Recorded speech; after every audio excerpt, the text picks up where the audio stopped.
ভোরের আলো ফোটার সাথেই বিলটি যেন প্রাণ পায়। লাল শাপলার সৌন্দর্য উপভোগ করতে আসেন হাজারো পর্যটক। বিস্তারিত দেখুন প্রতিবেদনে। ভোরের আলো ফোটার সাথে সাথেই বিলটি যেন প্রাণ পায়। লাল শাপলার সৌন্দর্য উপভোগ করতে আসেন হাজারো পর্যটক। পরিবার পরিজন বন্ধুবান্ধবদের নিয়ে ঘুরে বেড়ান নৌকায়। ওপারে ভারতের মেঘালয়। আকাশে হেলান দিয়ে দাঁড়িয়ে আছে পাহাড়। সামনে ঠিক সমতলে বাংলাদেশের ডিবির হাওর, দেশি মাছের অভয়ারণ্য। এমনিতেই নেশালাগা পরিবেশ ওখানে। প্রকৃতির মাখামাখি গোটা এলাকা জুড়ে। চোখ জুড়ায়, মনও জুড়ায়। তার উপর বাড়তি সৌন্দর্য এনে দিয়েছে লাল শাপলা। সকাল কিংবা বিকালে সোনা রোদে লাল শাপলার ঝিলিক নজর কাড়ে পর্যটকদের।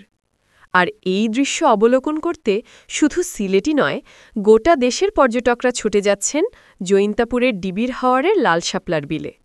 জৈন্তিয়ার রাজা বিজয় সিংহের সমাধিস্থলও রয়েছে লাল শাপলার বিলে। স্থানীয়দের মতে জৈন্তার রাজ্যের রাজা রাম সিংহের মামা বিজয় সিংহকে এই হাওরে প্রাসাদ সম ষড়যন্ত্রের মাধ্যমে নৌকা ডুবিয়ে হত্যা করা হয়েছিল।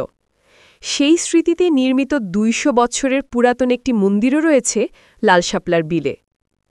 লাল শাপলা বিলের অবস্থান বাংলাদেশ ভারত সীমান্তবর্তী মেঘালয়ের সবুজ পাহাড়ের পাদদেশে।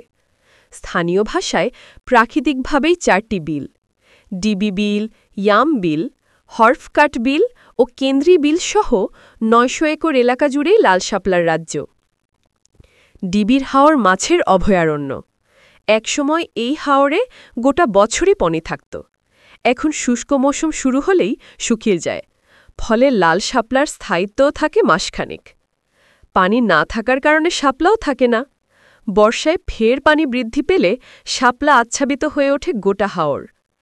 কয়েকদিন ধরে লাল শাপলার এই অপরূপ দৃশ্য ভেসে উঠছে মেঘালয় পাহাড়ের পাদদেশের এই জনপদে।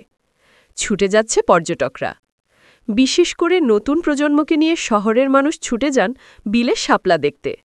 নৌকা নিয়ে ঘুরে প্রশান্তির ছোঁয়া পান ওখানে।